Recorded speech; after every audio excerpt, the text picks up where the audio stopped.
I mean, it is the seminal movie. gun culture movie. Seriously. Of all of them.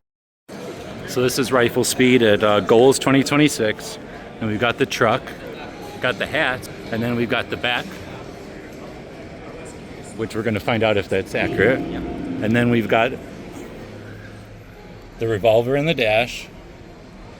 Got the two rifles on the back. Remington 572, 22, Ruger 77, Ultralight 308, Lyman 2 power scope, and a brown leather basket weave sling. Awesome.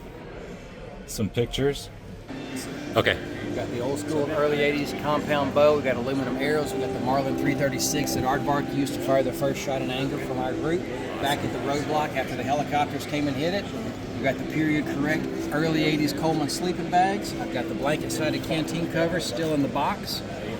Flats of Cokes, 308 silver tip ammo. Got the mess kit still in the box that you see in Morris Market.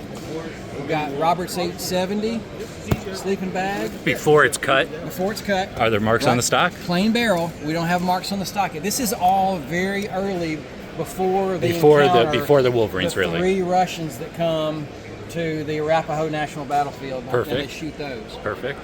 We've got, We got the radio. Original movie correct model of North Face jackets. Oh, awesome. Everybody show them the specific features of that. That is pretty cool. So pick it up so you can see the pockets. If you look, North Face only made the slash pocket through the outside like that with a zipper for a year, and then realized it is too expensive, and they went to an external pocket with a flap.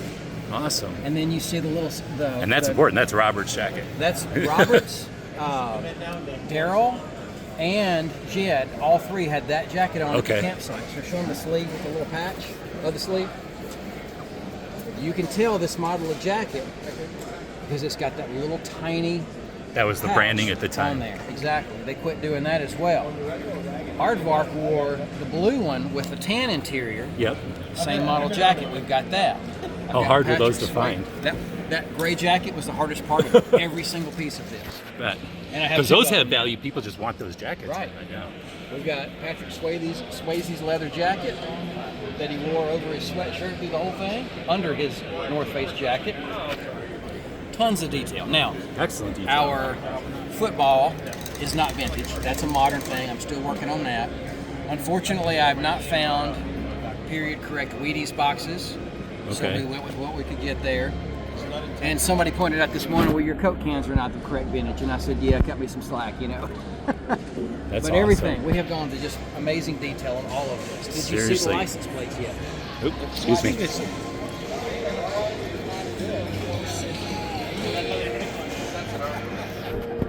And you guys did patches of the license plates? We did. That's did super cool. I did. Yeah, Very that's good. Awesome. Thank you. Now, the movie truck had Remington wide root tires, which have not been in production for about 20 years now. Okay. I scoured Craigslist for 2 years attempting to find the correct size, 4 of the correct size Remington wide root tires. I found 2 that were an inch too small in Oregon and 2 that were a couple inches too big in California. I could never find a set that was the right size. Same thing though, people are buying these for their rebuilds. Right. Yeah. Well, we went with General Grabbers, which is the closest modern equivalent to the Remington wide root that we could come up with. This is just excellent. How many people, well, it's kind of early in the show, but how many people have recognized it? There's been quite a few. Good. Yeah, there's been a few that haven't seen it, and I'm giving everybody homework. When you leave, I mean, it is the seminal gun culture movie. Seriously. Of all of them. Yeah. Before John Wick, before Way of the Gun, any of that was Red Dawn.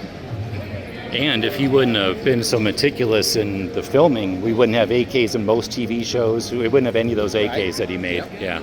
I'm really interested in the history of those. That's what kind of got me started. Right. And then after being to Las Vegas a few times, I'm hooked. I love it. Yeah, that's awesome. So the RPD that at the end he leaves with, or he has on the tree with her when she's dying, you know where you can shoot that gun? Where's that?